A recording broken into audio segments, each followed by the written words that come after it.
Bien, buenas tardes. Les damos la bienvenida al conversatorio Rol de las Cortes de Apelaciones y Tribunales Ambientales en la resolución de conflictos medioambientales, organizado por la Corte de Apelaciones de Valdivia y el Tercer Tribunal Ambiental. Queremos agradecer el interés expresado en la alta demanda para inscribirse en esta actividad, lo que ha significado que los asistentes provienen de 3 regiones de la zona sur del país. Existe un ánimo transversal por discutir y analizar el acceso a la justicia en materia ambiental, y por ello, entre los participantes hay representantes del mundo académico, científico, de los pueblos originarios, de organizaciones ambientales, de servicios públicos, de la empresa privada, estudiantes y abogados de Osorno, Valdivia y de Puerto Montt. A raíz de este alto interés, hoy transmitimos vía streaming este conversatorio a través de las plataformas del Poder Judicial y del Tercer Tribunal Ambiental. La grabación se encontrará disponible posteriormente en ambos sitios web. Antes de dar inicio entonces a este conversatorio, dejaremos con ustedes al presidente de la Corte de Apelaciones de Valdivia, ministro don Samuel Muñoz Weiss. Ministro. Muy buenas tardes a todas y a todos por haber acogido tan ampliamente esta convocatoria en que vamos a abordar en los tiempos que se ha programado esta actividad tan relevante. Cabe destacar, digamos, la importancia que tiene para la jurisdicción el establecimiento del Tercer Tribunal Ambiental en Valdivia, por las características que tiene la zona y por contar con destacados profesionales a cargo de la justicia especializada en esta área. En especial quiero agradecer al presidente del Tribunal Medioambiental que acogió favorablemente y con mucho ánimo esta invitación, don Iván Hunter, y también al magistrado del Tribunal de Garantía, don Fabián Dufo, que van a ser los expositores en esta jornada. Así que espero que esta sea la primera de muchas jornadas que vamos a desarrollar, que las expectativas de ustedes sean altas y si bien no se satisfagan completamente en esta oportunidad, vamos a recoger todas las inquietudes que ustedes tengan para en un futuro próximo seguir desarrollando actividades para crear una conciencia real y efectiva respecto de la problemática que nos convoca y del rol del Estado y de los agentes encargados de esta problemática, de abordarlos con seriedad, con prontitud y con la mayor fuerza que podemos. Así que desde ya les agradezco y no quito más tiempo para que inicie el conversatorio. Gracias. Gracias, ministro. Bien, iniciamos ahora entonces este conversatorio denominado Rol de las Cortes de Apelaciones y Tribunales Ambientales en la resolución de conflictos medioambientales. En esta oportunidad, como adelantaba el ministro presidente de la Corte de Apelaciones, escucharemos 2 presentaciones y posteriormente daremos paso a las preguntas de los asistentes. Para ello, en el ingreso de la sala se les ha entregado a cada uno una papeleta donde pueden escribir sus preguntas. Al finalizar las exposiciones, estas preguntas serán recogidas y en virtud del tiempo intentaremos que nuestros expositores respondan el máximo de consultas posibles. La primera presentación estará a cargo del presidente del Tercer Tribunal Ambiental, ministro Iván Hunter, quien expondrá sobre justicia ambiental en la jurisprudencia de los tribunales ambientales. Don Iván. Muchas gracias. Buenas tardes. ¿Se escucha bien atrás, verdad? Ya. Bueno, primero que todo, en representación del tribunal, quisiera agradecer a la Corte de Apelaciones de Valdivia la oportunidad de generar estos diálogos entre las distintas instituciones que de alguna u otra manera tienen un rol importante en la solución de los conflictos ambientales. Yo creo que hasta el momento no se había dado esta instancia de conversación y es un momento súper importante y muy valorado por el tribunal de que esta iniciativa haya nacido precisamente en la Corte de Apelaciones y ojalá pudiésemos en el futuro replicarla quizás en algunos otros temas específicos que interesan no solamente a la comunidad jurídica, sino que también a la comunidad en general que se interesa en la resolución de los conflictos ambientales. Ya, colocar esto por acá. Adelante. Gracias.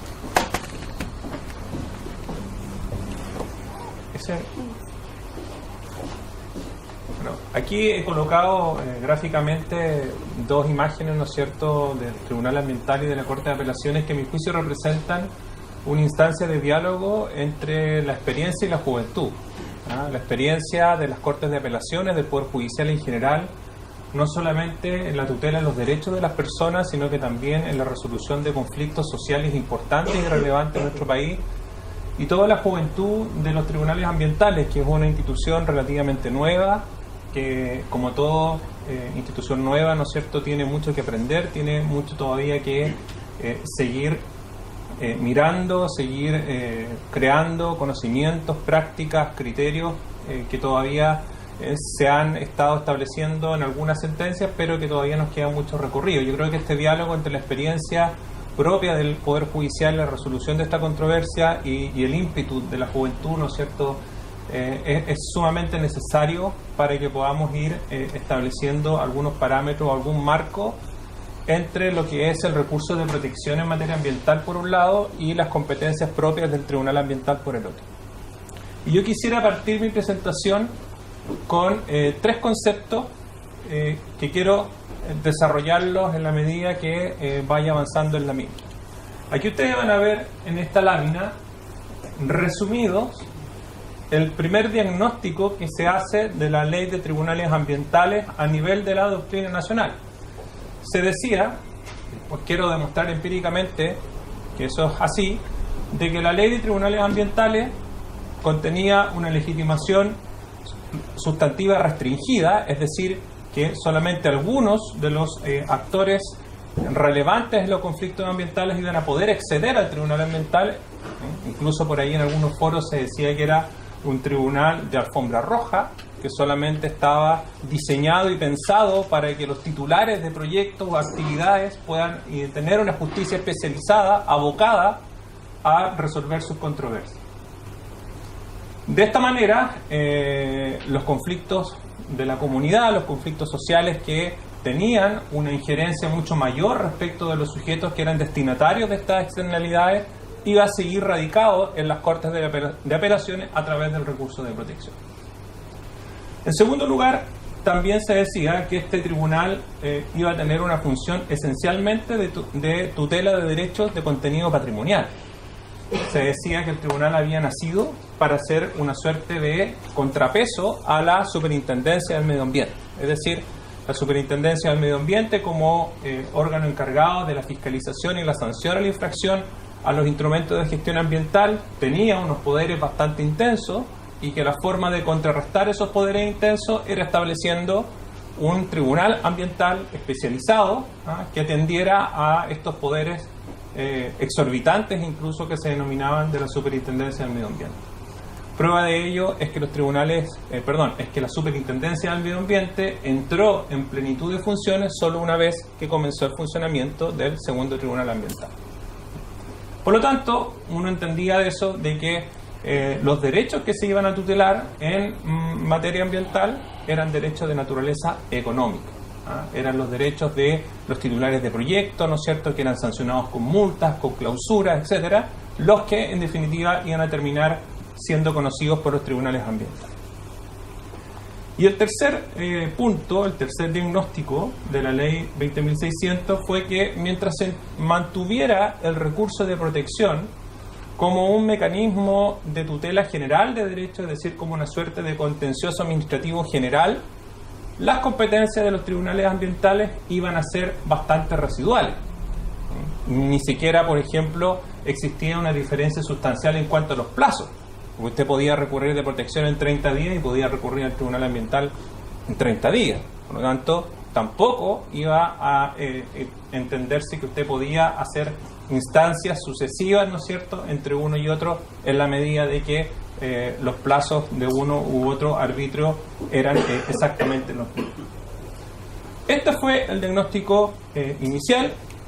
Fíjense que nosotros el año 2015, parece, nos juntamos un conjunto de profesores de Derecho Administrativo, Derecho Ambiental y de Derecho Procesal, y creamos una jornada de justicia ambiental que dio origen a este texto que se llama la Nueva Justicia Ambiental, en la cual se realizan el primer diagnóstico, los primeros comentarios a la Ley de Tribunales Ambientales. Y yo lo quiero ver, que ustedes se pueden apreciar ahí. Por ejemplo, los comentarios que hacía el Contralor Jorge Bermúdez, como ustedes saben, es un especialista en materia ambiental, que hacía a la Ley 20.600. Jorge Bermúdez decía que el artículo 17, número 1, que regula una competencia del Tribunal Ambiental, ha dispuesto una acción contenciosa administrativa especial de manera tan restrictiva que en realidad es un ejemplo de manual de una disposición que se autoanula y que, a menos que los tribunales ambientales intenten una interpretación progresiva y desde el derecho ambiental, se tratará de papel mojado. Ese era el diagnóstico inicial de la ley 20.600. Juan Carlos Ferrada, que indicó también en este mismo texto, dice: la acción de nulidad de derecho público y el recurso de protección serían procedimientos judiciales que podrían operar siempre como vías generales de impugnación de un acto administrativo normativo singular, no obstante la existencia de un procedimiento especial, como ocurre precisamente en materia ambiental.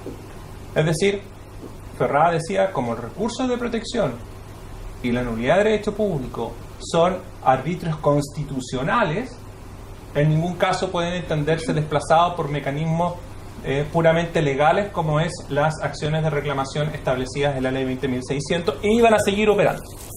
Ese era el diagnóstico oficial que se hacía en esta materia. Y por último, Andrés Bordalí decía: el recurso de protección permite un mejor acceso a la jurisdicción que los tribunales ambientales por una cuestión económica y territorial. Hay 3 tribunales ambientales en todo el país, hay muchos más cortes de apelaciones, prácticamente una en cada región, ¿verdad? Y es más fácil configurar la ilegalidad. Por lo tanto, teníamos un diagnóstico que era bastante poco auspicioso acerca de lo que los tribunales ambientales podían efectivamente hacer en la resolución de las controversias ambientales. Acceso restringido, tutela exclusiva de derechos de contenido económico o patrimonial, y además, ¿no es cierto?, una competencia residual frente a las acciones generales como el recurso de protección y la nulidad de derecho público. ¿Qué pasa el día de hoy? ¿Qué pasa después de una institucionalidad ambiental que ha funcionado por más de 5 años? De la legitimación sustantiva restringida tenemos una legitimación amplia, ya voy a explicar por qué. Tenemos que los tribunales ambientales han tutelado el derecho a vivir en un medio ambiente libre de contaminación, y tenemos también una jurisprudencia que nos ha permitido coordinar cuáles son las competencias de los tribunales ambientales con las competencias propias del recurso de protección. ¿Cómo se da esto? Por ejemplo, en materia de legitimación. En materia de legitimación hay 3 casos que a mí me parecen que son emblemáticos y que marcan sin lugar a duda la pauta de cómo se fue empleando la posibilidad de recurrir a los tribunales ambientales. El primer caso, el más emblemático de todos, sin lugar a duda, es el caso Pascualama. ¿Por qué? Porque la ley 20.600, en su numeral tercero, dice que pueden recurrir al tribunal ambiental todos los directamente afectados, personas naturales o jurídicas, directamente afectados por la resolución de la Superintendencia del Medio Ambiente. ¿Cuál fue la primera interpretación que se le dio a la expresión directamente afectado? Que solamente podía recurrir el titular de proyecto de actividad o el presunto infractor, como se le denomina dentro del procedimiento sancionatorio. Porque si este sujeto era el que era destinatario de la sanción de la administración, solamente él podía ser el afectado por esa resolución. ¿Qué pasó en el caso Pascualama? En el caso Pascualama, el segundo tribunal ambiental dijo: vamos a interpretar la expresión directamente afectado, no solo entendiendo el presunto infractor, sino que a cualquier persona natural o jurídica que pueda estar afectada en sus derechos e intereses legítimos producto de la actividad de la administración, es decir, producto de la actividad de la Superintendencia del Medio Ambiente. ¿Qué se reconoció? Que aquellas personas que participaron en el procedimiento administrativo sancionador podían recurrir. Que aquellas personas que, no habiendo participado en el procedimiento administrativo sancionador, también podían recurrir, siempre y cuando estén ubicadas en el denominado, ¿no es cierto?, dentro de la denominada área de interés. Es decir, tenían que justificar que estaban interesados. Y cualquier sujeto, por lo tanto, cualquier persona natural y jurídica podía recurrir en contra de la resolución de la Superintendencia del Medio Ambiente. O sea, la idea original de que solamente iban a recurrir los titulares de proyectos de actividades quedó inmediatamente deslucida, ¿ya? Quedó inmediatamente derrotada, como digo yo, ¿ya? Por esta interpretación amplia que hizo el Tribunal Ambiental de Santiago. Segundo lugar, la impugnación de la norma primaria de calidad ambiental de el MP10, material particulado fino respirable, ¿no es cierto?, que se interpuso también en el Tribunal Ambiental de Santiago. ¿Cuál era el problema? Que podían impugnar esa norma aquellos sujetos que acreditaran que le causaba un perjuicio. Todos entendemos que desde el punto de vista jurídico un perjuicio es un detrimento, ¿no es cierto?, de carácter económico. Pero ¿qué es lo que dijo el Tribunal Ambiental? Entendió la expresión perjuicio no solamente desde un punto de vista económico, ¿ya?, y no solamente el perjuicio actual, sino que lo entendió desde un punto de vista ambiental. Y dijo que si la administración necesitaba, o si la administración quería establecer estándares menos exigentes en una norma de calidad primaria, necesitaba justificar. Y por lo tanto usted podía justificar frente a un tribunal de que esa norma le causaba un perjuicio cuando disminuía los estándares de cumplimiento ambiental. Es decir, transformó la idea de perjuicio en su visión pecuniaria a una idea de perjuicio en un sentido amplio, que no solamente abarca al sujeto que se entiende perjudicado en su patrimonio, sino que también aquel sujeto que se entiende perjudicado porque la actividad de la administración no está satisfaciendo adecuadamente el derecho a la salud o el derecho de vivir en un medio ambiente libre de contaminación. El tercer caso que también se aplica a materia de legitimación, que es un caso relativamente reciente, que es el caso del convento de las Carmelitas Descalzas, hace muy poco, que se falló en el mes de octubre del año pasado. Este es el caso de unas personas que realizan observaciones al procedimiento de evaluación ambiental. Esas observaciones son atendidas en la resolución que rechazó la calificación. Se va la evaluación al comité de ministros, y el comité de ministros realiza nuevas diligencias, evalúa nuevos impactos, y termina revocando y dando su resolución de calificación ambiental favorable. ¿Qué hacen estas personas? Interponen una invalidación. Y el Tribunal de Santiago le rechaza la invalidación, ¿ya? Y la Corte Suprema lo que hace es decir, oiga, usted tiene una amplia opción para poder ingresar al Tribunal Ambiental. La invalidación impropia, bueno, no tengo tiempo para explicar la invalidación impropia, pero prácticamente todos los actos de la administración en materia ambiental, dictados, ¿no es cierto?, por órganos con competencia y que se refieran a instrumentos de gestión ambiental, pueden ser impugnados al Tribunal Ambiental. O sea, con la invalidación impropia, usted lo que tiene que hacer es interponer la invalidación en la administración va a resolver esa invalidación y usted, frente a ese acto, puede recurrir al Tribunal Ambiental. Cualquier acto de la administración que se refiera a instrumentos de gestión ambiental puede ser recurrido a través de la invalidación impropia. Es decir, prácticamente con esto se amplía completamente la legitimación que tiene el tribunal para conocer de cualquier tipo de controversia ambiental que se refiera a los instrumentos de gestión ambiental. ¿Qué pasa con el tutela vivir en un medio ambiente libre de contaminación? Fíjense que una de las críticas que se le hacía es que los tribunales ambientales iban a tutelar derechos de contenido solamente económico-patrimonial. La jurisprudencia demostró de que eso no era efectivo, y aquí simplemente les quiero decir 3 casos, hay muchos más. El caso de los programas de cumplimiento, Minera La Florida y de San Los Muermos, uno del segundo tribunal ambiental y otro del tercero. En ambos casos, los tribunales ambientales definieron estándares de cumplimiento de la legislación ambiental mucho más exigentes que aquellos que había establecido la Superintendencia del Medio Ambiente. En el caso de San Los Muermos, lo que hace el tribunal es obligar al proponente de este programa de cumplimiento a extender la cantidad de metros que tenía que limpiar de un canal y darle además ya un tratamiento mucho más exacto a la realidad, porque el canal había sido utilizado para, entiendo que para la crianza de animales, cuestión que no había sido incorporado dentro del programa de cumplimiento. Es decir, lo que hace el tribunal es establecer un estándar de cumplimiento mucho más exigente de aquel que había señalado la Superintendencia del Medio Ambiente. En el caso de Minera La Florida ocurre muy parecido, muy similar. La Superintendencia del Medio Ambiente señaló de que el titular había, el presunto infractor, lo que había hecho era hacerse cargo de todos los efectos derivados del incumplimiento, y el Tribunal Ambiental dijo: usted no ha justificado que se haya hecho cargo de todos los efectos que derivan del incumplimiento ambiental, y por lo tanto anuló la resolución. En la medida que correspondía entonces al sujeto que proponía este programa de cumplimiento probar, justificar razonablemente que se había hecho cargo de todos los efectos o que estos efectos no se habían producido. Nuevamente elevando estándares de cumplimiento de la legislación ambiental. Caso central Cuervo y Mediterráneo. En el caso de la central Cuervo, el Tribunal Ambiental de Valdivia lo que hace es anular una resolución de calificación ambiental por entender que la compensación ambiental que había ofrecido la empresa no cumplía con los requisitos del artículo 101.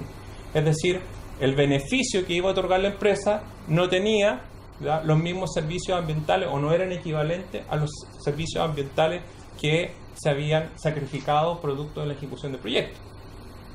Es decir, definiendo nuevamente estándares de cumplimiento de la legislación ambiental mucho más exigentes de aquello que había establecido el Servicio de Evaluación Ambiental.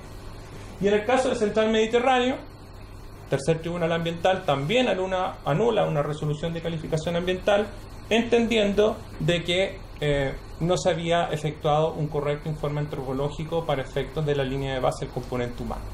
Nuevamente, estableciendo estándares de cumplimiento de la legislación mucho más exigentes que aquellos que habían establecido el Servicio de Evaluación Ambiental.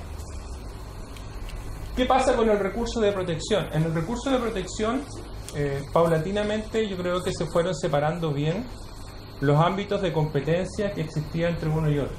El primer caso, creo yo, que es más patente en decir qué cosas van a conocer los tribunales ambientales y qué controversias van a conocer los cortes de apelaciones, es el caso de la central termoeléctrica Punta Alcalde. El rol es el 65-63-2013 y la Corte Suprema termina una consideración diciendo lo siguiente: dice que rechaza, dice, el recurso de protección, ¿ya? No obstante, se conserva el derecho para accionar frente a la autoridad especializada para el cumplimiento de la resolución de calificación ambiental, como también para los encargados de su fiscalización. Agrega este fallo punto seguido, y yo lo relaté en su oportunidad con un particular optimismo, que esta muestra de confianza y madurez en la institucionalidad ambiental merece ser explorada. Lo dice textualmente la Corte Suprema. Posteriormente, ya en el caso donde derechamente hay un reconocimiento explícito hacia las competencias de la Corte, hacia las competencias de los tribunales ambientales, en el caso del proyecto inmobiliario Costa Laguna. Aquí la Corte Suprema señala lo siguiente. Dice, la ley que creó los tribunales ambientales no solo trasladó a estos todos los asuntos contenciosos administrativos en materia ambiental que se encontraban en la ley 19.300, sino además aprobó una norma, el artículo 17, número 8, que es la invalidación impropia, que les permite conocer de acciones de impugnación en contra de un acto administrativo ambiental, entre ellos la resolución de calificación ambiental que pruebe un estudio de impacto ambiental o una declaración de impacto ambiental previo agotamiento de la vía administrativa. Es ante esa jurisdicción especial y por esa vía entonces donde debe instarse por la invalidación de una resolución de calificación ambiental. Este razonamiento con posterioridad es replicado, ¿no es cierto?, en varios fallos de la Corte Suprema. Yo tengo todos los datos si es que alguien quiere explorar más sobre esto, y donde establece claramente, creo yo, esta separación de competencia en la central hidroeléctrica Río Cuervo. ¿Por qué? Porque en este recurso de protección, no obstante rechazar el recurso de protección, lo que hace la Corte Suprema es entender que en aquellos casos donde hay situaciones graves, urgentes y que requieren una tutela rápida, la Corte de Apelaciones, en el recurso de protección o la Corte Suprema, ¿no es cierto?, pueden adoptar las medidas que consideren pertinentes. ¿Dónde creo yo que está la principal hoy en día ámbito de competencia del recurso de protección? Esencialmente las denominadas vías de hecho en materia ambiental. o sea, actividades que no están reguladas. Y segundo, en aquellos casos en que no existen instrumentos de gestión ambiental. Nuestro derecho ambiental hoy en día se construye sobre la base de instrumentos de gestión, normas de emisión, normas de calidad primaria y secundaria, ¿verdad? Planes de descontaminación, planes de prevención, resoluciones de calificación ambiental, etc. Sin embargo, eso no cubre el espectro de actividades antrópicas que pueden afectar al medio ambiente. De hecho, a veces cuesta que la gente entienda de que la Superintendencia del Medio Ambiente no fiscaliza el medio ambiente. Fiscaliza el cumplimiento de instrumentos de gestión ambiental. Pero eso es un universo que no cubre todas las posibles afectaciones que pueden sufrir puede sufrir el medio ambiente. Un ejemplo palmario, creo yo, son los recursos de protección que se han interpuesto en materia de humedales. El humedal Llantén de Puerto Montt, el humedal de la Isla Teja acá en Valdivia, que son claros casos en que ha actuado el recurso de protección como un mecanismo destinado a dar una solución rápida, oportuna, frente a transgresiones graves al derecho de vivir en un medio ambiente libre de contaminación. ¿Qué es lo que yo puedo concluir de todo eso? En primer lugar, me parece que los tribunales ambientales lo que han permitido es disminuir la deferencia técnica hacia la administración, porque tenemos una composición mixta, ¿verdad? Porque tenemos también a científicos dentro del tribunal, y eso hace claramente que la deferencia técnica de un tribunal hacia la administración sea prácticamente reducida a cero. Nosotros tenemos una capacidad instalada que nos permite discernir, por ejemplo, las metodologías de informe, realizar análisis, reconstruir, que es algo súper relevante, reconstruir los informes a partir de los datos de los mismos. Porque nos presentan información que es de parte y por lo tanto que va en beneficio, ¿no es cierto?, a una determinada posición jurídica, pero nosotros tenemos las capacidades instaladas, esencialmente a través de los científicos, para reconstruir esa información y sacar nuestras propias conclusiones. Por lo tanto, en la medida que usted tiene tribunales técnicos especializados en estas materias, también ya disminuye claramente la deferencia técnica y genera presión a la administración. Hay una presión. La administración hoy en día yo creo que no mira las decisiones como las miraba antes, porque efectivamente tiene un tribunal técnico que puede revisar con la misma expertise que se toma esa decisión. En segundo lugar, me parece que fortalecer o extender los intereses tutelables fortalece un sentido de justicia de la institucionalidad ambiental, y en ese sentido me parece que el esfuerzo que han hecho los tribunales ambientales y la Corte Suprema a través de su jurisprudencia de extender a la tutela no solamente de derecho económico. Yo creo que los tribunales ambientales están para tutelar derechos en un sentido amplio, derechos económicos, derechos patrimoniales, derechos no patrimoniales, derechos a vivir en un medio ambiente libre de contaminación, pero no exclusivamente derechos patrimoniales. Yo creo que ha sido una buena solución. Y por último, también me parece que racionaliza un sistema de impugnación administrativa en materia ambiental que es siempre un caos. Yo creo que las impugnaciones en materia administrativa en general son bastante caóticas. Todavía cuesta, ¿verdad?, ir construyendo una jurisprudencia que distinga entre acciones generales de nulidad de derecho público, acciones especiales de nulidad de derecho público. Todavía se discute en materia tributaria, por ejemplo, si las acciones son o no de nulidad de derecho público, qué pasa con las acciones generales, acciones especiales, cuál es la preferencia entre acciones especiales, etc. O sea, en general, en materia contencioso administrativa de impugnación de los actos de administración hay un pequeño caos, ¿no? Un pequeño caos, y ese pequeño caos se ha ido paulatinamente racionalizando en la medida que se va construyendo una jurisprudencia constante. Muchas gracias.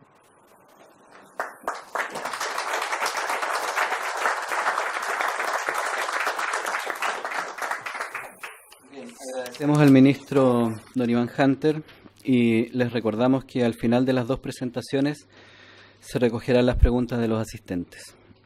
La siguiente presentación se denomina el recurso de protección y tutela judicial del derecho a vivir en un medio ambiente libre de contaminación, y estará a cargo del juez del Juzgado de Garantía de Valdivia, don Fabián Dufo, a quien invitamos a iniciar su presentación. Buenas tardes a todas y a todos. Como pueden observar del título de mi exposición, lo que pretendo hablar el día de hoy es acerca de la relación que existe entre el recurso de protección y la salvaguarda del derecho a un medio ambiente libre de contaminación. y la evolución que he tenido desde la jurisprudencia esta herramienta. Pareciera que nos hubiésemos puesto de acuerdo con Iván, dado que fue el último pensamiento de que habló, no fue así, es solamente una feliz coincidencia. Así también voy a hablarles desde el lenguaje de los jueces y juezas, me permito agregar, que son las sentencias. Mi análisis va a ser sobre todo forense y a partir de distintos fallos verificar cuál ha sido la evolución del recurso de protección en materia medioambiental. Pero ello requiere alguna definición de conceptos previos. Prácticamente toda la comparecencia del día de hoy son abogados y abogadas. Pero aún así, dado que se está transmitiendo vía streaming y por respeto también a las personas que no lo son, creo que es conveniente establecer algunos conceptos previos. Y esos conceptos previos son el que consiste el derecho al medio ambiente libre de contaminación, muy someramente, el recurso de protección y la particularidad que el recurso de protección tiene constitucionalmente en materia ambiental. Yo recuerdo en la universidad mis compañeros, mis amigos y amigas que estudiaban ciencias sociales, de otros distintos derechos, siempre me recriminaban cuánto nos gustaban a los abogados las definiciones. Pero creo que para establecer un mínimo común denominador del debate y del conversatorio que luego vamos a tener, estos conceptos eran relevantes. Intentaré ser lo más breve posible en este aspecto, puesto que, como parafraseando el Quijote, no hay razonamiento bueno sino el breve. Dicho lo anterior, el derecho medio ambiente libre de contaminación es una que la doctrina ha calificado, al menos parcialmente, como de tercera generación, o derecho de solidaridad, puesto que otorga a su titular un derecho que a la vez tiene un carácter colectivo. El marco normativo, pueden verlo allí, prácticamente la mayoría de ustedes lo conocen, el artículo 19, número 8 de la Constitución. El derecho a vivir en un medio ambiente libre de contaminación es deber del Estado para que ese derecho no sea afectado y tutelar la preservación de la naturaleza. Y a nivel internacional, el artículo 11 del Protocolo de San Salvador no está ratificado por Chile, pero la Corte Interamericana, en una relativamente reciente opinión consultiva, estimó que sí era parte del corpus juris del derecho internacional de los derechos humanos interamericano. También la definición de medio ambiente la pueden leer, en este caso seguiré adelante, y luego el recurso de protección. ¿Cuál es la particularidad del recurso de protección en materia ambiental?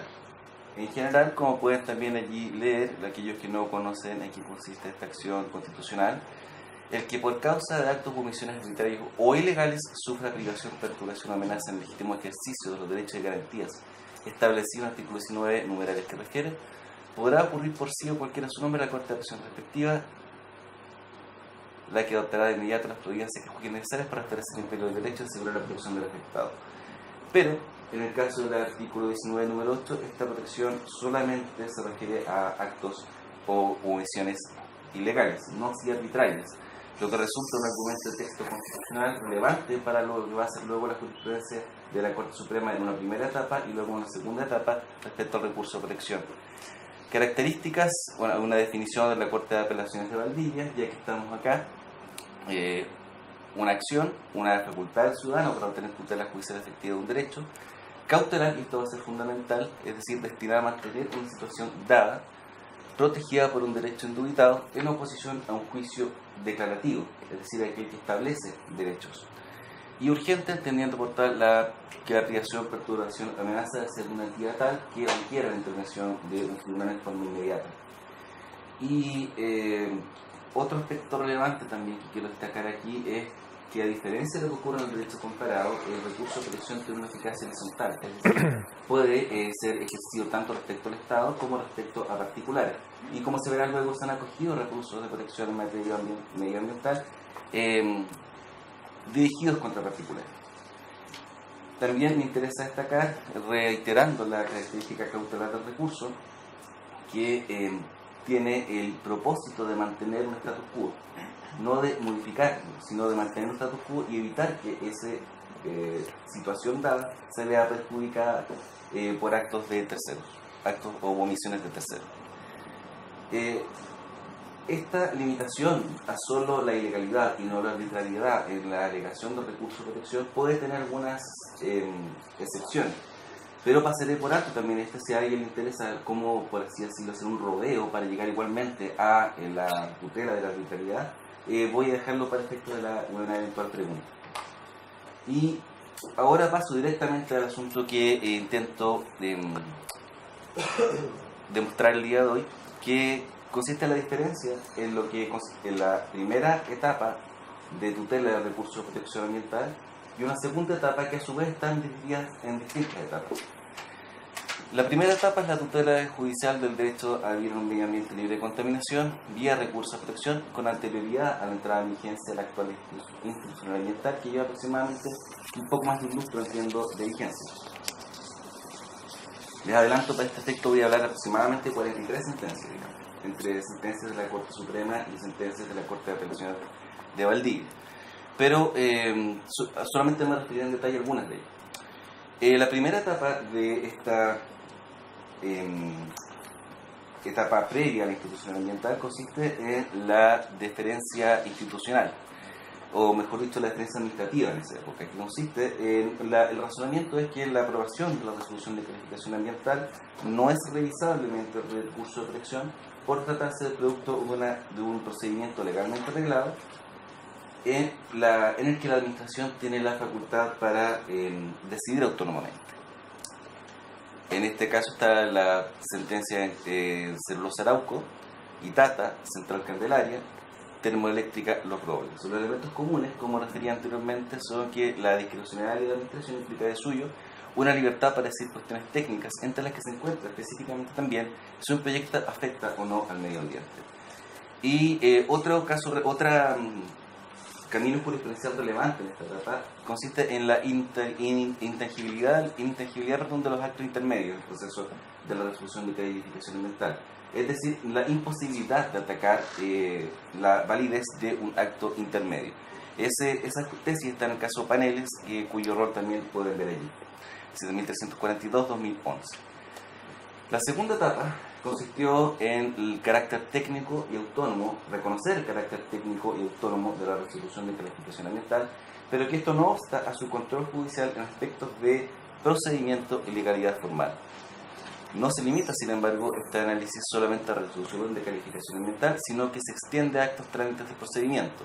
Así, en este caso, el caso Campiche, el caso Castilla 1 y Río Cuervo 1. La tercera etapa, que comienza con un fallo emblemático, que es el fallo Castilla, consiste en que el juez está facultado, es decir, el juez, por esto entiendo la Excelentísima Corte Suprema, está facultado para analizar el fondo de los fundamentos de la resolución de calificación ambiental y de no ser estos adecuados incluso anular la decisión administrativa. Y como veré luego también, imponer también otras obligaciones a la administración.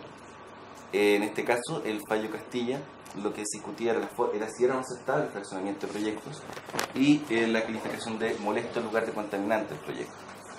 Lo que la Corte hace en esta ocasión es decir que efectivamente es tomar un rol activo en la determinación de los requisitos que se pueden exigir a un proyecto que afecta al medio ambiente.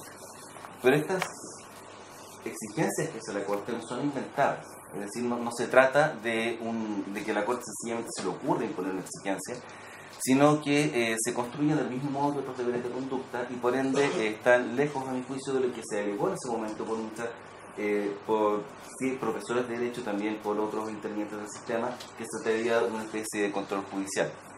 Ahora, entiendo el control judicial, de gobierno judicial. En este sentido entiendo que el gobierno judicial es el exceso en el control judicial por parte de, valga la redundancia, de los jueces, que empieza de algún modo a reemplazar a la discreción administrativa.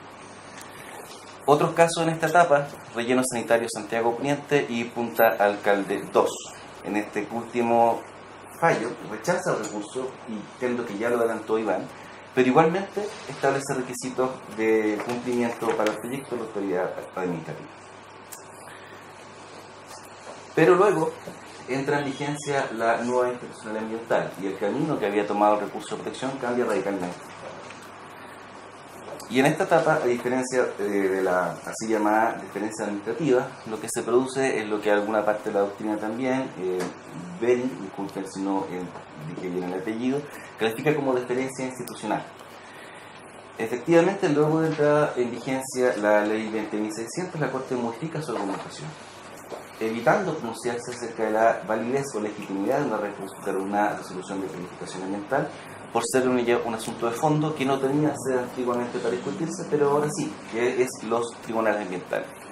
Esta doctrina no es idéntica a la de la primera etapa, por dos razones fundamentales. La primera es que es una extensión, por así decirlo, de la necesidad de un derecho indubitado.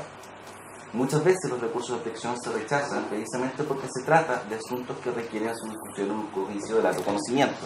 Si la titularidad de un derecho o la existencia de un hecho se discute radicalmente, entonces el recurso de protección no es, por su carácter cautelar, que decía el comienzo de referencia, la vía adecuada para resolverlo. Pero en este caso, la Corte Suprema, en estos casos que luego referiré, lo que la Corte Suprema resuelve es que ahora sí existe una institucionalidad que permite discutir estos asuntos y por ende ya no se va a pronunciar en sede de protección. Caso Manganeso Los Pumas, Río Cuervo 2 y uno conocido de la jurisdicción, Piscicultura Río Bueno, del año 2014. Lo que resuelve la Corte es, voy a permitirme leer la parte subrayada, resulta, dice, considerando séptimo, sobre el particular resulta relevante constar que no obstante la legislación activa amplia de recursos de protección, a contar de la dictación de la ley 20.600, los tribunales que crean los tribunales ambientales son estos los llamados a conocer de las controversias medioambientales que se encuentran sometidas a su competencia, dentro de las cuales se encuentra, por cierto, la solicitud de invalidación de una resolución de calificación ambiental. Y luego en el coeficiente octavo asegura que debe ser resuelta dicha alegación en la sede de la nueva institucionalidad a la que se ha aludido. Esta misma tesis, es decir, diferir el asunto de fondo a la institucionalidad ambiental y en particular a los tribunales ambientales, se reiteró respecto a asuntos que no eran propiamente una resolución de calificación ambiental. Pero en lo que es también la resolución de calificación ambiental existen fallos posteriores, que son los que refiero allí: Pulpa Textil, Ni de Arranque y Exportación Mapocho, Estación de Transferencia de Residuos Sólidos Urbanos, Centro Experimental de los Alimentos, y este me interesa resaltarlo porque es reciente. Almacenamiento de agua en el interior de Minas Javiera en Laguna Salitrosa, es de 4 de febrero de este año. Y lo que se resolvió en esa oportunidad fue confirmar una sentencia de la Corte de Apelaciones de Coyhaique que hacía eco de esta doctrina, es decir, diferir la discusión sobre la validez de una resolución de calificación ambiental a la institucionalidad ambiental. Y la misma tesis, la derivación del asunto por ser de carácter técnico a la institucionalidad ambiental, fue aplicada respecto a actos administrativos que no eran propiamente una resolución de calificación ambiental, pero que sí estaban insertos también en el sistema de evaluación o en la institucionalidad ambiental. Mejoramiento ambiental de piscicultura Chesque Alto, lo que se discutió fue la suspensión del plazo de procedimiento de evaluación de declaración ambiental del proyecto. Y edificio habitacional Quilín A, caso autopista Vespucio Oriente, es así también actos administrativos que no son propiamente una resolución de calificación ambiental, pero que discutidos mediante el recurso de protección, lo que hace la Corte es diferir su conocimiento a los tribunales ambientales. Cité un considerando esta sentencia por estimar que sería suficiente para ser representativo de y es el siguiente, y corresponde a el caso autopista Vespucio Oriente de 17 de octubre de 2017. Lo que se pedía en ese caso era una empresa específica, Telecomunicaciones de Chile, Sociedad Anónima, la apertura de un tercer procedimiento de participación ciudadana. La Corte resuelve que del expuesto en lo que precede es posible concluir que la protección de la recurrente requeriría declarar la satisfacción de los requisitos exigidos del artículo 29 de la ley 1300, ejercicio que se aleja por mucho de la finalidad de presente acción constitucional. De nuevo, esta es la misma doctrina que la Corte Suprema ha establecido respecto a la necesidad de delegar un derecho indubitado, pero agrega: a mayor abundamiento, en la actualidad, el artículo 17 de la ley 20.600 confiere competencia a los tribunales ambientales para conocer de las diversas controversias que se pudieron originar de una determinación del procedimiento de evaluación ambiental. Otros casos que me parece interesante destacar son los siguientes. Uno, el caso que... Disculpen, pero en este caso no le puse nombre, porque es más fácil ponerles un nombre a los casos cuando se trata de una resolución de calificación ambiental, porque ahí está el nombre del proyecto. Pero en este caso es un acto material lo que estaba haciendo recurrir. Y era el presunto relleno, efectuado a un menoco por un particular. Este menoco estaba a las cercanías de Calbuco y era venerado por los recurrentes como un sitio sagrado. Y en este caso lo que hizo la Corte fue dirimir que era imposible acoger los recursos de protección, puesto que no estaba establecido, es decir, era dubitado si se trataba o no de un lugar de reverencia ancestral. Y el otro caso que me interesa destacar, por su diferencia radical con el caso de Castilla, consiste en el caso construcción de servicios pasajeros en Rancagua Express, que en un fallo debido 3 contra 2 se decidió que era admisible la fragmentación de proyectos y presentar uno de ellos al servicio de evaluación de impacto ambiental. Y se rechaza el recurso porque no se precisó claramente de qué forma sería afectado el derecho a un medio ambiente libre de contaminación. Como ven, desde el año 2014, el año 2015, 2017, 2018 e incluso 2019, esta doctrina sostenida de la Corte Suprema en orden a que sea la institución ambiental la que conozca la invalidación, ya sea resolución de calificación ambiental o de actos relacionados con la institución ambiental, esta es sostenida. Es una doctrina ya en alguna medida firme. Y esto llevó alguna parte de la doctrina a sostener la agonía o muerte del recurso de protección ambiental. Particularmente Francisco Zúñiga tiene de hecho un artículo que se llama La agonía o muerte del recurso de protección ambiental. Pero hablar de muerte de una institución, sobre todo una institución jurídica como el recurso de protección ambiental, puede sonar algo forzado. No para los abogados que hablan, por ejemplo, de una obligación que nace de la vida del derecho. En ese contexto se entiende que se habla de muerte de este recurso de protección ambiental.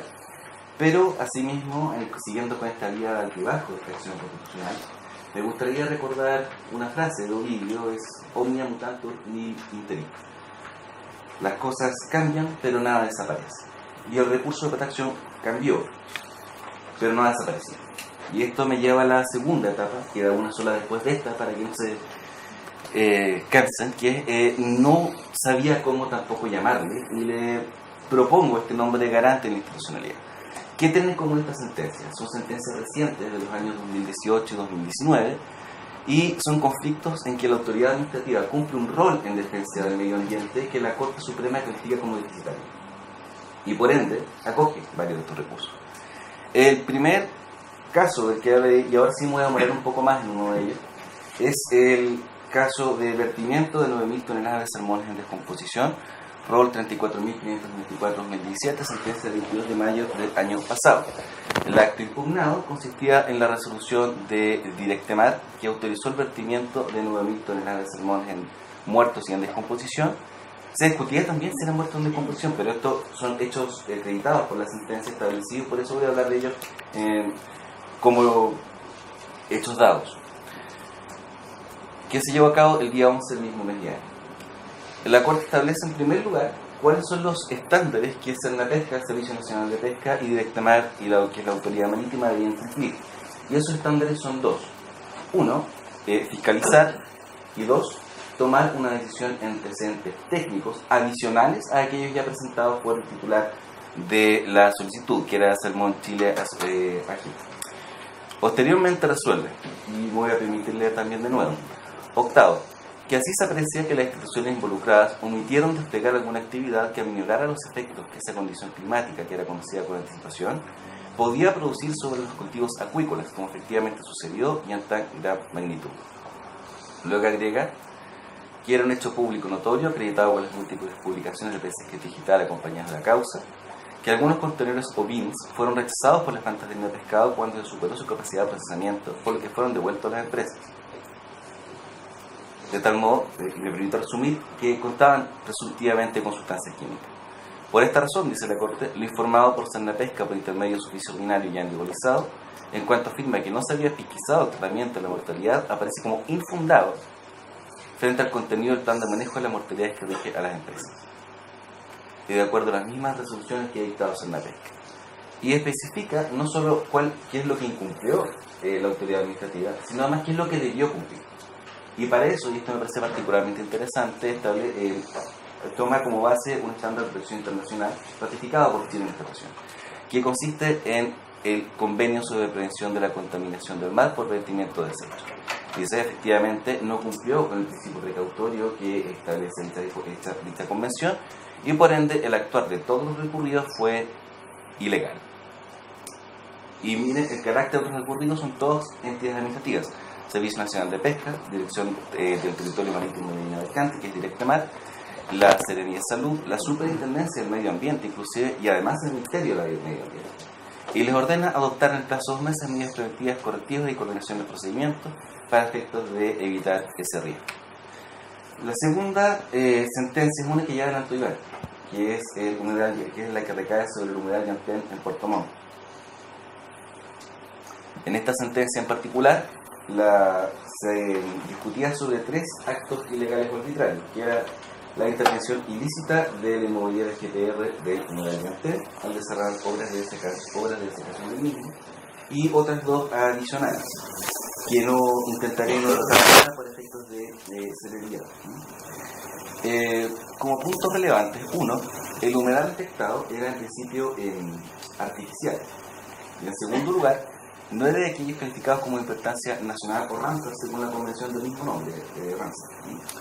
Pero lo que hace la Corte acá, y que me parece tremendamente interesante, es que aún sin esa calidad dice, ok, no es un humedal de importancia internacional, pero las características que tiene este humedal sí calzan con aquellas que la convención establece, y por ende debe ser protegido. Es decir, aun cuando no sea un humedal Ramsar, podría salir, y por ende la protección que le voy a otorgar es idéntica.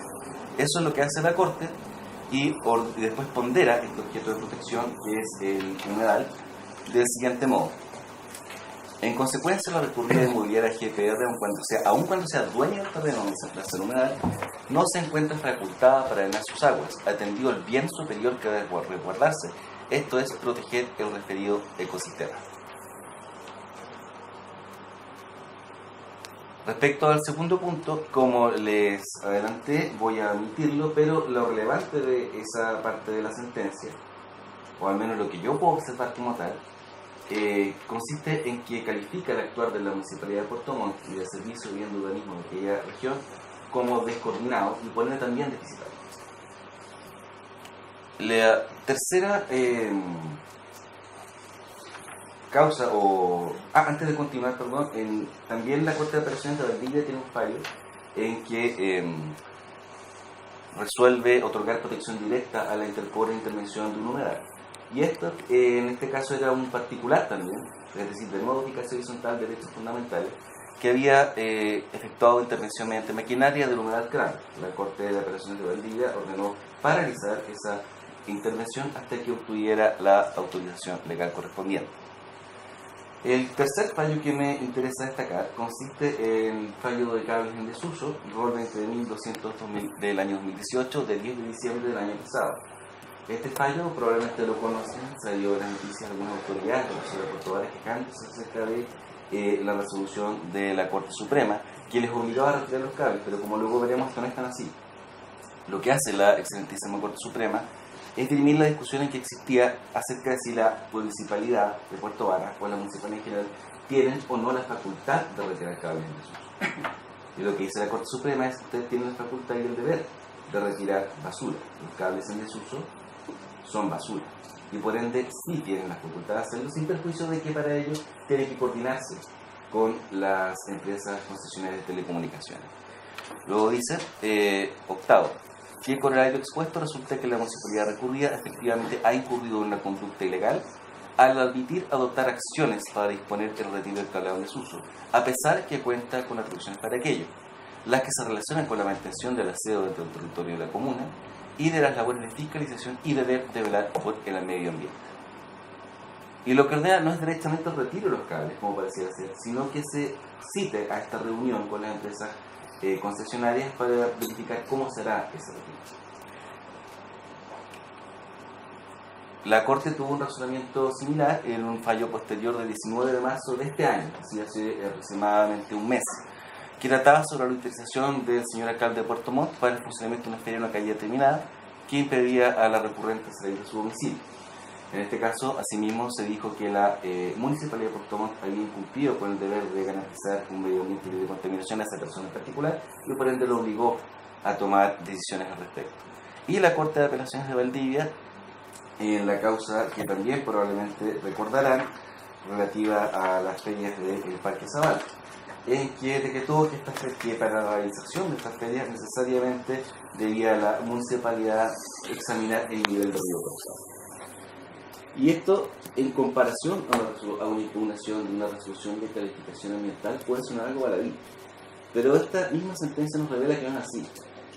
Eso es cosa de imaginar y cuánto ha cambiado la forma de efectuar esta celebración del Parque Zavala a partir de este fallo, para darse cuenta que todas estas sentencias, aun cuando no recaigan específicamente en una resolución de calificación ambiental, sí generan un efecto potente.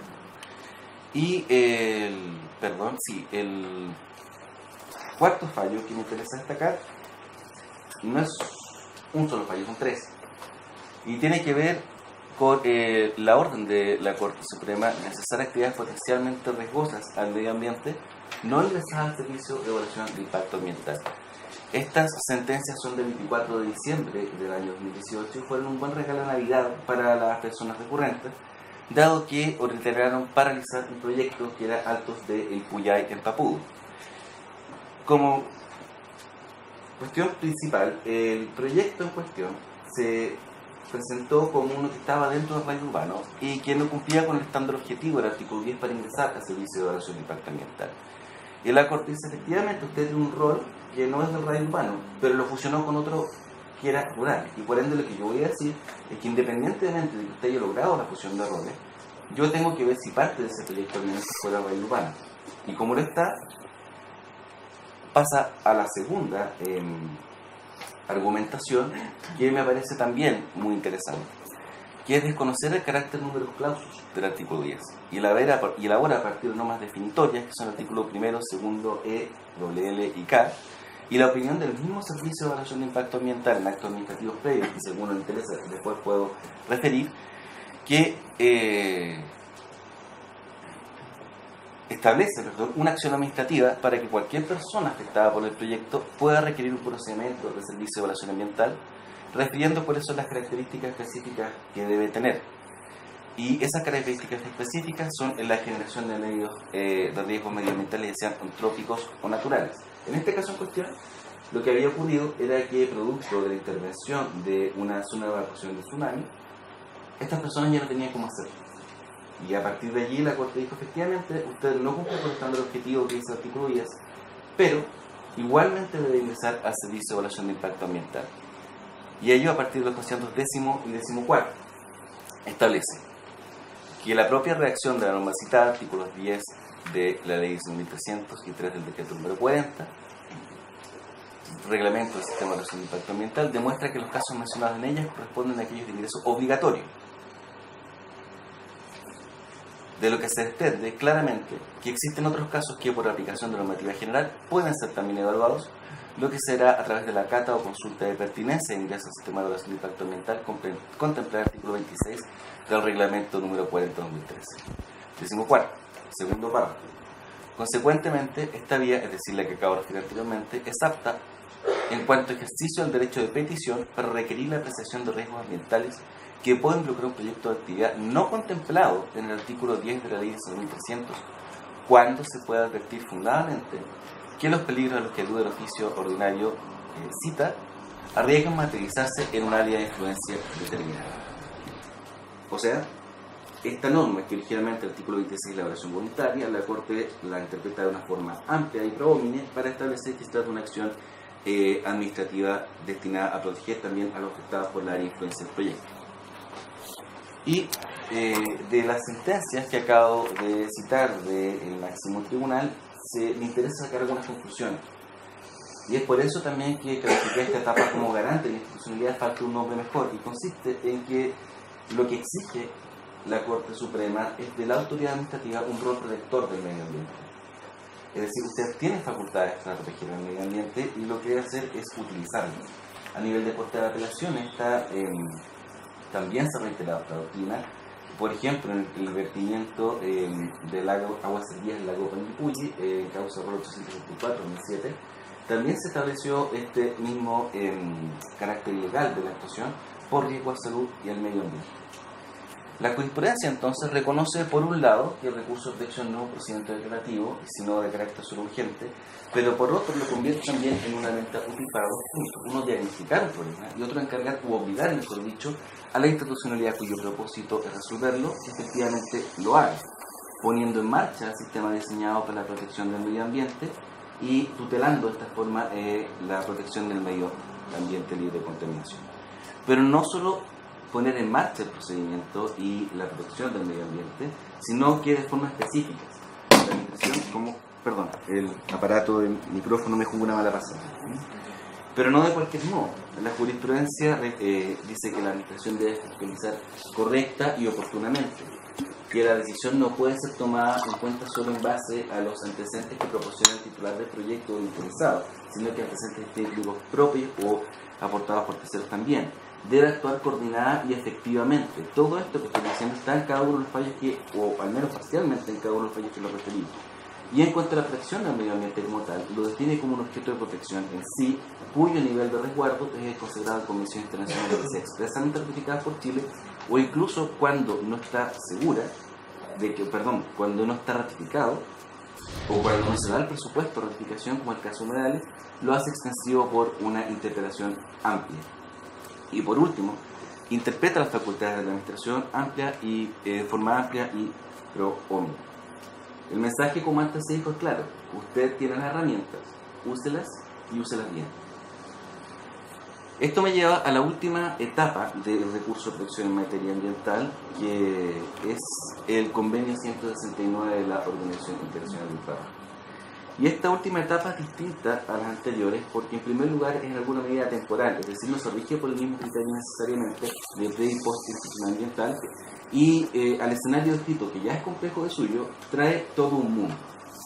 Y por un mundo me refiero tanto a un mundo jurídico como a un mundo real, al mundo de la cultura y las personas mismas. Respecto a lo primero, cité allí algunas de las leyes relevantes en materia ambiente indígena que no necesariamente están presentes en otros conflictos ambientales. Ley 19.253, bueno, convenio 169, uno puede discutir si es tener el rango de ley o superior. Ley 20.429, que crea el espacio marino costero. Ley 20.117 respecto a la ley Yaguita, sus respectivos reglamentos, y el reglamento para la consulta indígena. Bueno, respecto a resolución de calificación ambiental, la jurisprudencia al comienzo tuvo algunos vaivenes. En efecto, y en lo que dice específicamente respecto a la consulta indígena, en primer lugar, la Corte resolvió que no requería ningún tipo de consulta en el sistema descarga armar de celulosa Arauco. Posteriormente modificó este criterio, dijo: no, acá hay un procedimiento de participación ciudadana, debe regirse por ese procedimiento, que fue el caso de residuos sólidos Lanco Panguipulli. Pero después fue más allá, dijo: este es el convenio 169, establece normas específicas y por ende el sistema de evaluación de impacto ambiental debe cumplir con esas normas y no al revés. Y esto ocurrió en dos fallos: el Parque Eólico Chiloé y sondaje de extracción Paguanta, y por último en el proyecto, el fallo 11.299-2014, proyecto minero El Morro. Pero este vaivén del recurso de protección en el convenio 169 también sufrió las consecuencias, o mejor dicho, tuvo las consecuencias de la creación de la discusión ambiental, y comenzó a tener el mismo destino que los otros recursos de protección en materia ambiental.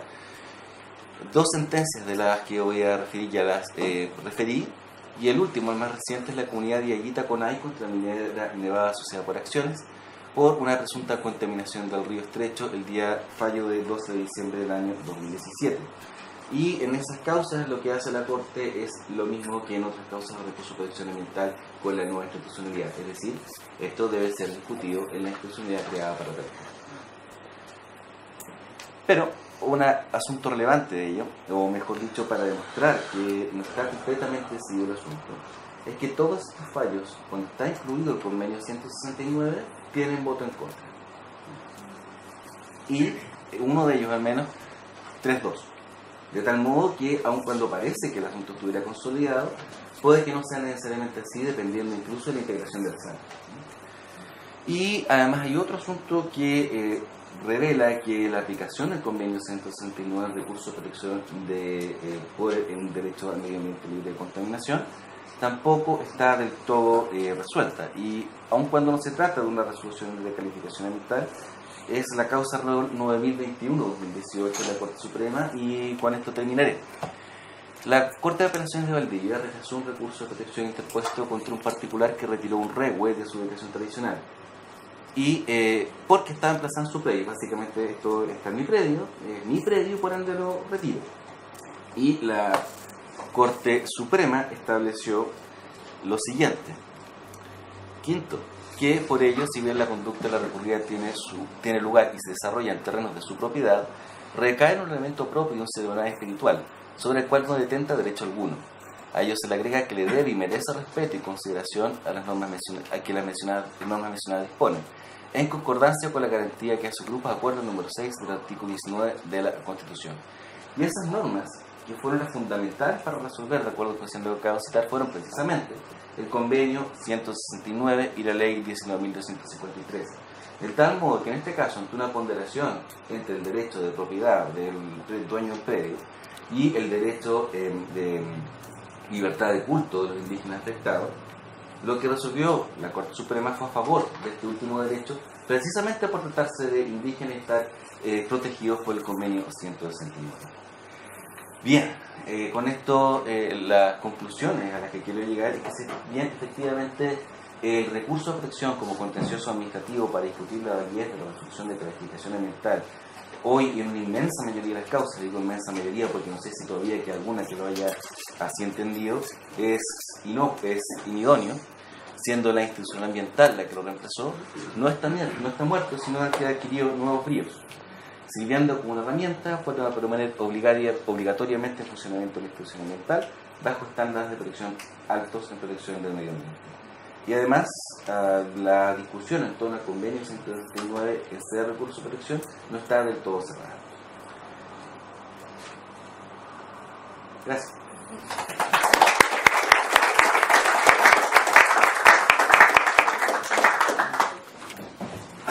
Muy bien, agradecemos entonces al magistrado Fernando por su presentación. A continuación van a retirar las preguntas, y mientras se efectúa esto, quisiera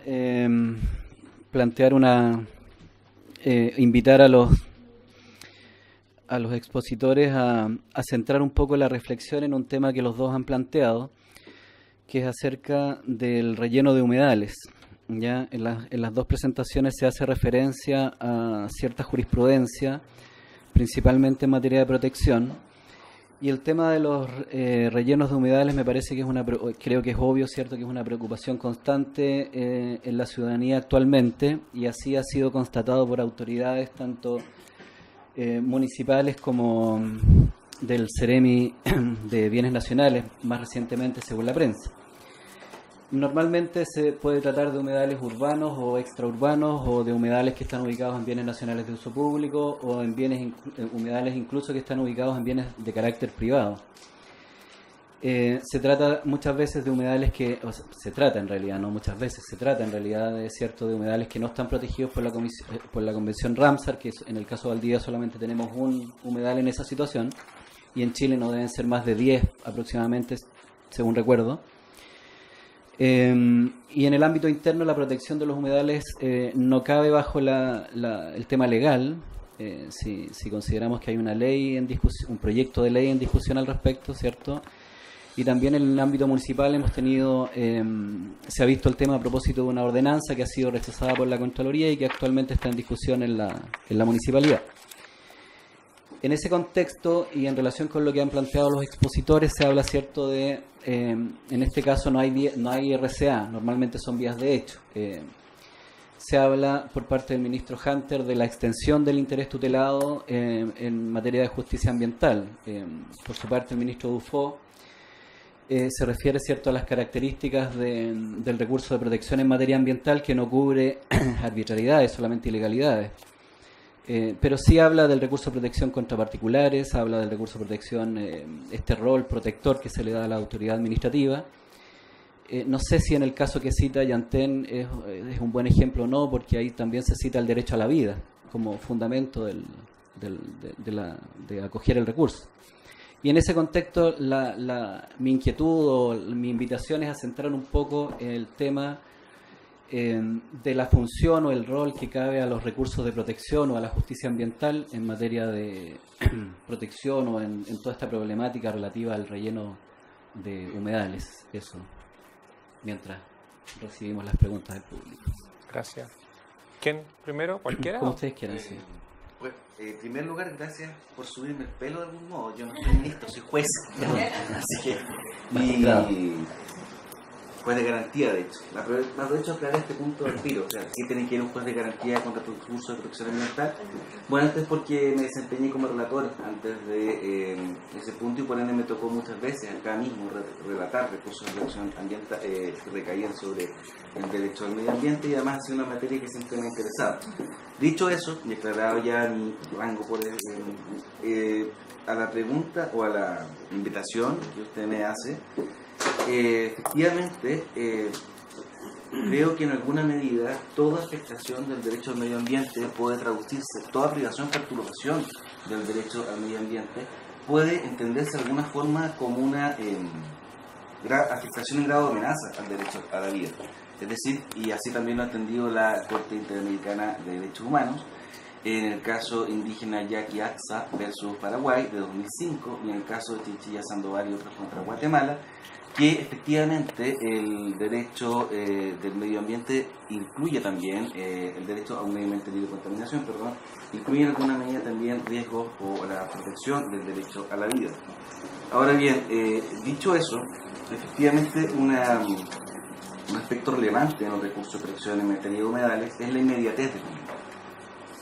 Y por inmediatez no me refiero al principio de mediación, sino a la posibilidad que tiene directamente cualquier afectado de venir acá abajo a la Corte de Apelaciones, a la Misión de Protección del Público, presentar un recurso donde argumenta que un particular, el Estado o quien sea, bueno, ¿quién más podría decir que un particular o el Estado? Pero está afectando su derecho fundamental a vivir en un medio ambiente libre de contaminación. De partida es un acceso a la justicia inmediato, que no requiere ningún tipo de resolución de calificación ambiental previa y por ende en este aspecto es, a mi juicio, más amplio la legitimación activa para recurrir de protección, sin perjuicio de lo que ha acabado de referir Iván en orden a la interpretación amplia que ha hecho de los tribunales ambientales de sus propias competencias. Pero eso también tiene una contrapartida, y esto es que mientras más amplia es la libertad para accionar, también es más difícil o más restringido el ámbito que la Corte se va a poder pronunciar. Si se trata, por ejemplo, de un derecho que no está indubitado, si hay discusión acerca de si se trata de no un humedal, si no hay buenos antecedentes para certificar que así lo sea, entonces es probable que el recurso de protección sea rechazado, como ocurrió efectivamente en el caso del humedal Yantén en la Corte de Apelación de Puerto Montt. Pero, asimismo, si alguna persona se ve afectada o ve afectado un humedal en ese sentido, esa es la elección que va a ser difícil, ¿no? Voy de inmediato con un recurso de protección en el que me arriesgo un rechazo por carecer de un derecho indubitado o una situación que requiere un juicio de alto conocimiento, o intento igualmente esta acción para obtener una protección inmediata. Lo que yo he observado de esta jurisprudencia es lo que suele hacer es interponer un recurso de protección y solicitar, como medida a la Corte, que también tiene una amplísima facultad para decretar medidas, oficio, por ejemplo, la Superintendencia del Medio Ambiente o a otro servicio público para que se constituya en el lugar e informe qué es lo que ve y cuál es su opinión experta al respecto. Pero aún así la disyuntiva se mantiene, sobre todo porque efectivamente las Cortes en general, en lo que es jurisprudencia sobre recursos de protección, tanto Cortes de Apelaciones como Corte Suprema, suelen rechazar los recursos que no están basados en un derecho indubitable. Por eso insistí tanto con el carácter cautelar de los recursos. Es una elección difícil y que cada uno de los afectados debe tomar en su momento. Sí, bueno, es un tema de los humedales. Yo creo que nos toca bien de cerca a la comunidad en Valdivia, a lo que somos Valdivia, a lo que hemos vivido rodeado, ¿no es cierto?, de humedales toda la vida, que pareciera ser que es parte de nuestro paisaje diario. Yo quiero destacar dos cosas respecto a los humedales. En primer lugar, que si nosotros pensamos en los humedales en Chile, hace 20, 30 años atrás, eran vistos como pasivos patrimoniales. El humedal era un hualve, no se podía construir, no se podía edificar, era identificado con enfermedades, con una serie de cuestiones que nosotros no apreciamos. Pero en la medida que la conciencia sobre la protección ambiental fue creciendo, fuimos descubriendo, ¿no es cierto?, que los humedales no eran hualves, sino que eran sitios en los cuales se alojaba un conjunto, ¿no es cierto?, de ecosistemas que prestaba una serie de funciones para el hombre. Fuimos investigando sobre humedales, nos fuimos preocupando, ¿no es cierto?, realmente de estos verdaderos ecosistemas que prestaban servicios no solamente para el hombre, sino que también para la misma naturaleza, las nidaciones, hábitats de especies, etcétera. Desde ese punto de vista, tenemos un déficit regulatorio en materia de humedales bastante importante, ¿no? El primero de ellos es que los instrumentos de planificación territorial no pueden incorporar a los humedales dentro de protección, ¿no? Como sí puede hacerlo, por ejemplo, con un inmueble. Un inmueble puede ser de conservación histórica, se incorpora al instrumento de planificación territorial como un inmueble de esa categoría e inmediatamente queda incorporado dentro del listado del artículo 10 como un sitio colocado bajo protección oficial del Estado. Yo entiendo que en estos momentos lo que se ha querido es incorporar a los humedales dentro de los sitios prioritarios de conservación, ¿verdad?, como una forma de establecer un listado que permita que la ejecución de actividades antrópicas sea o tenga que previamente desarrollarse con una evaluación ambiental que defina los riesgos, los impactos. Pero todavía no tenemos una política que nos separe qué humedales queremos preservar y qué humedales queremos conservar. Yo creo que eso es importante hacerlo. Ahora, yo las discusiones y las oportunidades que he tenido de enfrentarme a las discusiones sobre humedales, yo lo he dicho en reiteradas oportunidades. En Puerto Varas fui también invitado a hablar sobre humedales y pareciera ser que todavía no se asimila que una herramienta jurisdiccional importante para hacer frente al tema de los rellenos de los humedales es la acción de reparación por daño ambiental. La acción de reparación por daño ambiental que conocen los tribunales ambientales tiene por objeto, ¿no es cierto?, restablecer el medio ambiente, uno o más sus componentes, al estado anterior, o al menos, ¿no es cierto?, en el caso de que eso no sea posible, restablecer sus propiedades básicas. Cada vez que se daña un humedal, en primer lugar, se prescinde completamente de la disputa del carácter público o privado del humedal, ¿no?, porque tiene que ver, más bien dicho, con el medio ambiente, tal como lo han demostrado aquí Fabián con una serie de razonamientos de la Corte Suprema. En segundo lugar, permite de que obligar al sujeto que ha producido el relleno a restablecer un humedal, y que hay experiencias comparadas bastante relevantes que nos permiten definir que esto han sido experiencias exitosas. El medio ambiente es cambiante, es oscilante, ¿no es cierto?, depende de una serie de variables, y evidentemente que eso nosotros tenemos un equipo técnico que nos permite definir, por ejemplo, cuáles son las medidas de reparación o de restauración del humedal para efectos de dejarlo en una calidad similar al que tenía con anterioridad, o sea, que presta el mismo servicio, etcétera.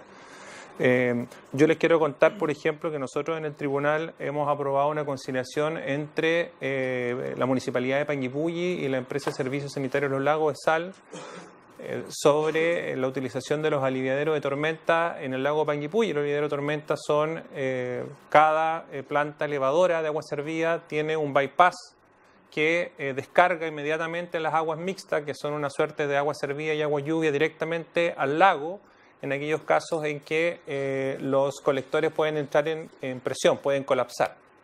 Pues la pregunta ahí relevante es, bueno, ¿dónde quiere usted el agua servida? ¿La quiere en su casa de vuelta por las cañerías o la quiere en el lago? Y evidentemente que todos decimos que la queremos en el lago. Bueno, nosotros acabamos de aprobar una conciliación donde ambas partes se ponen de acuerdo de que en aquellos casos en que el sistema colapse y no tenga la capacidad de hacer recirculación de esta agua servida, estos se van a descargar a un humedal artificial que va a servir para filtrar, ¿no es cierto?, porque tienen funciones de filtrado de contaminantes, absorción de nitrógeno, fósforo y otras cosas más, digamos, que los abogados solemos ser bastante distantes, pero que aquí uno los ve un poco más cerca.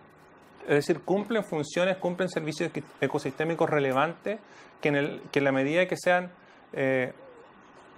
dañados puede obligarse a la reparación. Y en este sentido, Y a propósito de la urgencia que podría dar el recurso de protección, que yo estoy de acuerdo, quizás no puede pasar por alto que el sistema de medidas cautelares de la ley 20.600, el artículo 24, es un sistema súper intensivo. Nosotros podemos dictar medidas cautelares innovativas y conservativas. Conservativa para mantener el status quo e innovativa en el caso de perjuicio irreparable, donde podemos obligar a las personas que están causando un daño ambiental a realizar acciones positivas o negativas destinadas a impedir que se sigan produciendo los efectos e incluso, eventualmente, a restablecer alguna propiedad básica que impide que ese daño se transforme en un perjuicio irreparable. Son medidas que incluso nosotros podemos dictar de oficio. Eso permite, de alguna manera, generar algún mecanismo de tutela rápida para situaciones de urgencia. O sea, ¿cómo respondemos los tribunales frente a la situación de urgencia? Mediante una medida cautelar. De hecho, entiendo que hoy día o mañana, no sé cuándo, estamos sacando una medida cautelar por un caso en Pucón, estamos resolviendo un caso. La semana pasada se dictó una medida cautelar en el caso de la laguna Guayamó, entiendo, en Puerto Montt. Anteriormente también hemos dictado otras medidas cautelares y todas están referidas esencialmente a situaciones que requieren actuaciones rápidas por parte de los tribunales. Muchas gracias. Bien, hemos recibido 2 preguntas. Creo que no hay más. ¿Sí? Ahí hay. A ver, esta pregunta tiene que ver con... son bastante técnicas, me parece. Alguna de interpretación.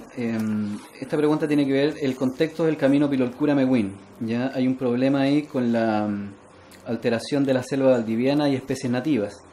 La pregunta es cómo es posible que la autoridad administrativa de vialidad señale que no es necesario un estudio de impacto ambiental. Y se pregunta, ¿qué opinan ustedes respecto de esto? ¿Se requiere o no se requiere? ¿O qué requisitos existen para someterse a un proyecto de esa envergadura a un estudio de impacto ambiental? Requisitos legales. Esa es una pregunta. ¿La hago al tiro la otra o vamos con...? Comencemos una por una. Sí, me parece. ¿Quién hizo bueno, quiere que la persona que hizo la pregunta para responder directamente a ella, pero lo que, consultando, digamos, por muy general, es complicado por mi información judicial referirme a casos respecto a los que no tengo los antecedentes. Es decir, yo sí conozco Pilolcura como probablemente muchas personas acá, pero no conozco bien cuál será el problema que ocurre ni tampoco las justificaciones que hay al respecto, pero sí puede ser ilustrativo y el caso 2.4 que cité, la cuarta sentencia de la Corte Suprema respecto a la necesidad de que un proyecto se incluya o no dentro de un estudio de impacto ambiental, que ingrese o no al servicio de evaluación de impacto ambiental, que esto está regulado en el artículo 10 de la ley 19.300. Ahora bien, si la decisión de la autoridad administrativa es que no es necesario, lo que efectivamente, si no me equivoco y me permito acá repasar un minuto, en esa ocasión era algo muy similar. La autoridad administrativa había decidido que ese caso en particular no debía entrar al sistema de evaluación de impacto ambiental porque no cumplía el estándar del artículo 10. Es decir, era un edificio de apartamentos que tenía menos de 80 departamentos y menos de 100 estacionamientos. Y por ende no debía entrar. Pero la Corte Suprema dijo, ok, no cumple ese requisito objetivo, pero sin embargo, por el artículo 26, es posible que solicite entrar. Yo interpreto ampliamente esta disposición, asegurando que es una acción administrativa, como también basándose en interpretaciones del Servicio de Evaluación de Impacto Ambiental, para que también los incluidos en la zona de afectación puedan requerir que ingrese a la Servicio de Evaluación de Impacto Ambiental cuando se han terminado los requisitos. Y en ese caso, esos requisitos constituyeron en la pérdida de una acción de vía de tsunami, que afectaba, efectivamente era un riesgo para estas personas. De tal modo que existe un riesgo para estas personas, para una persona riesgo antrópico o en este caso antrópico, entiendo causado por el hombre, usted efectivamente podría recurrir de protección utilizando esta argumentación de la excelentísima Corte Suprema, pero tendría una carga argumentativa fuerte y consistiría en que definir cuál es el riesgo específico. Y por qué en este caso ese riesgo específico sería una afectación de tal entidad al medio ambiente que requeriría ingresar al sistema de evaluación de impacto ambiental vía esta interpretación. Espero haber contestado su pregunta. Sí, no me voy a referir al caso Pilolcura-Mehuín porque desconozco los antecedentes y si los conociera por prudencia, ¿verdad?, tampoco podría referirme por razones lógicas. Pero sí quiero explicarle brevemente cómo funciona el ingreso de un proyecto de actividad a evaluación ambiental. Nuestra legislación, a diferencia de otras legislaciones, establece un sistema de tipología de proyectos para ingreso al sistema de evaluación de impacto ambiental. Hay otras legislaciones que definen, no establecen un catálogo de proyectos, sino que establecen en realidad actividades que generan impacto. Usted identifica el impacto y si ese impacto, ¿no es cierto?, es de magnitud, duración, etcétera, tiene que ingresar a un sistema de evaluación previo. Nosotros no tenemos ese sistema, tenemos un sistema sobre la base de tipología de proyectos. Por lo tanto, lo primero que hay que revisar es si el proyecto de actividad está en el listado del artículo 10 de la ley 19.300 o en el artículo 3 del reglamento del sistema de evaluación de impacto ambiental. Si está dentro de ese articulado, la segunda pregunta que uno se hace es ¿cuál es la vía de ingreso? Es decir, si tengo que ingresar a través de una declaración de impacto ambiental, que es una declaración jurada de cómo usted va a cumplir con la normativa ambiental, o a través de un estudio de impacto ambiental. Para eso, ¿ya?, tiene que definir si su proyecto va a generar o presenta alguna de las características, circunstancias o efectos del artículo 11. Por ejemplo, ¿no es cierto?, si contiene algún tipo de riesgo para la salud de la población, si produce una alteración significativa de formas de vida, genera reasentamiento, produce alguna alteración significativa a zonas de valor paisajístico, turístico, etc. ¿Ya? ¿Qué diferencia entre la vía o declaración de impacto ambiental y el estudio de impacto ambiental? Que el estudio requiere que usted proponga medidas de mitigación, compensación y reparación. ¿Por qué? Porque se entiende que el proyecto va a generar estos problemas, ¿no es cierto?, que hay que tratarlos desde el punto de vista de los impactos y desde el punto de vista de los riesgos. Ahora, si este proyecto eventualmente está en el listado y no ha ingresado a evaluación ambiental, ahí debería funcionar la institucionalidad ambiental. Y en este caso, la Superintendencia del Medio Ambiente es la que tiene la competencia, ¿ya?, para abrir una investigación, ¿ya?, y revisar si el proyecto está en el listado del artículo 10 y el artículo 3. Si está, lo que puede hacer la Superintendencia de Medio Ambiente es requerir de ingreso al titular bajo perseguimiento de sanción. Eventualmente la Superintendencia de Medio Ambiente puede dictar medidas provisionales. Son medidas que van a dar respuesta mientras se produce el procedimiento sancionatorio. Dentro de las medidas provisionales, por ejemplo, está la clausura, la paralización, etc. Así funcionaría, digamos, el sistema ambiental frente a este tipo de situaciones. Muchas gracias. Tenemos dos preguntas que están relacionadas, así es que las voy a tratar de fusionar en una. De doña María Gracia Curilem y don Iván Reyes. La situación se refiere al aeropuerto de la Araucanía. El titular de la RCA es el MOB es una RCA del año 2006. Se plantea la situación: estando ubicadas en cono de acercamiento, aviones pasan a menos de 200 metros sobre las casas de comunidades mapuche. La RCA no menciona a estas familias como afectadas directamente. Sin embargo, el ruido, contaminación aérea y la inseguridad son hechos indesmentibles, señala. Se ha hecho la denuncia ante la SMA, pero no existen normas nacionales para estos casos. La pregunta es, ¿qué corresponde hacer para recuperar la tranquilidad y trabajar sin temor a la contaminación de los productos agrícolas?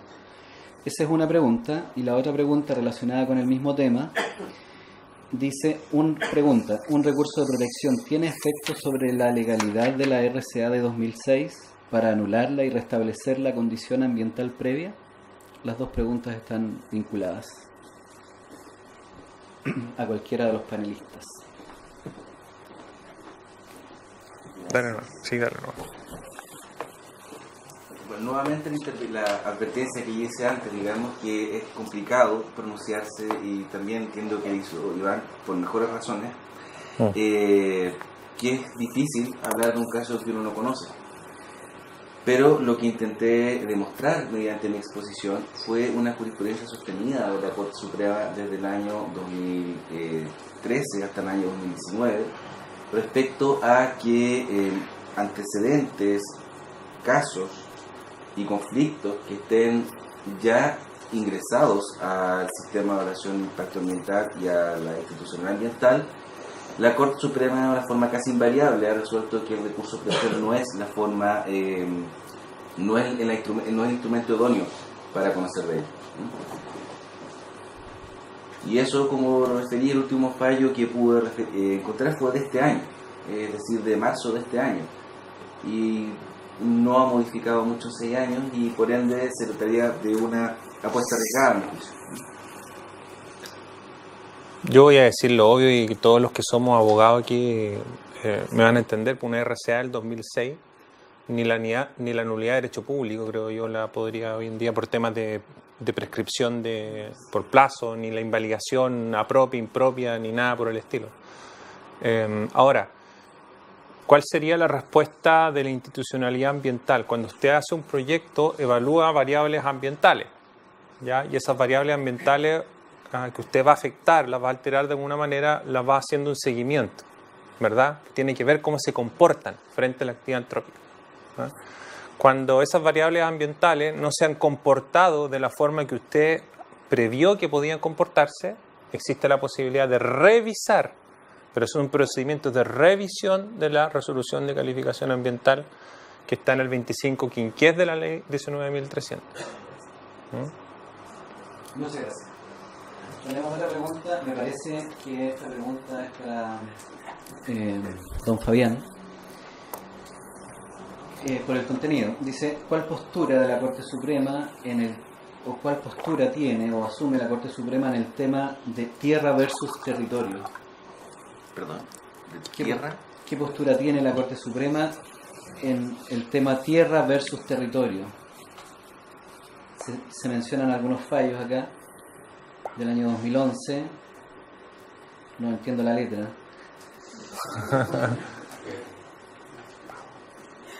Bueno, está citado el fallo que se mencionó acá, Menoco, en Calbuco, que desconoce el término territorio. Concepto cultural, por ahí está. Mire, la verdad, tengo un poco de dificultades comprendiendo la pregunta. Tal vez, si la persona que la hizo me explica.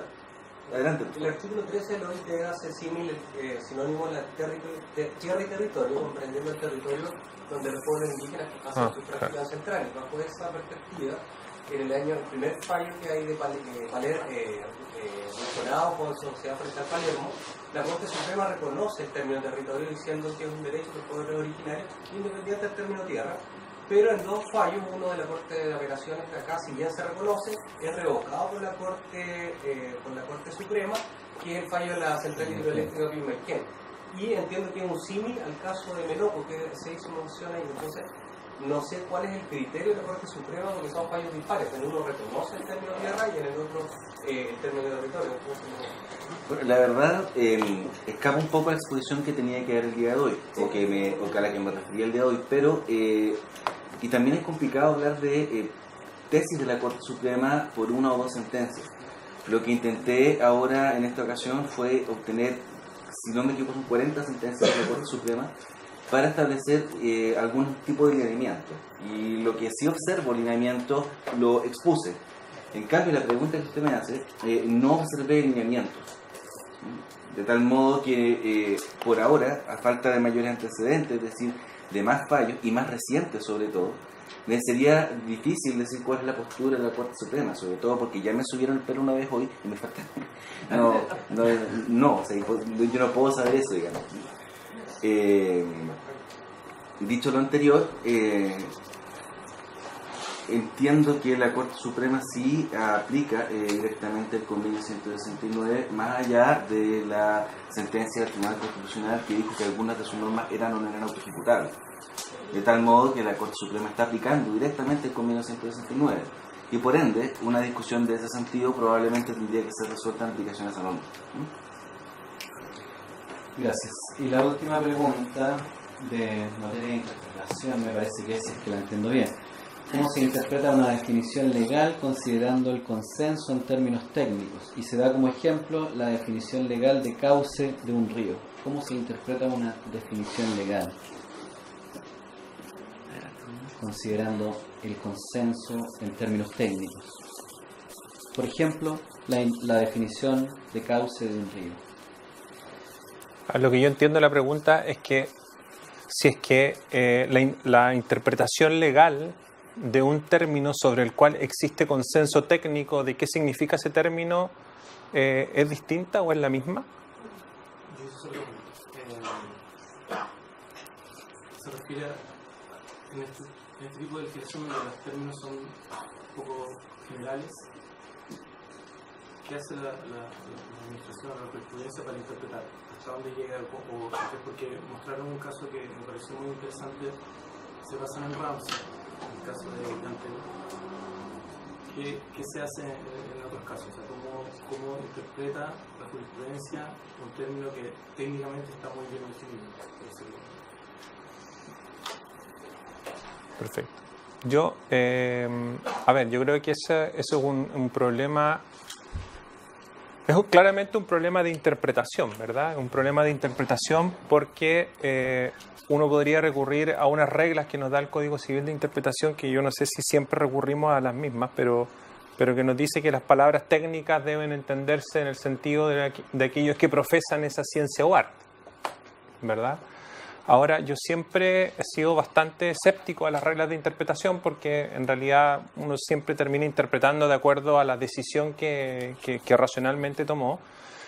Pero yo creo que ahí uno tiene que tener bastante cuidado porque muchas veces las definiciones, en la determinación del sentido y alcance de una disposición, hay razones de política pública detrás, ¿no?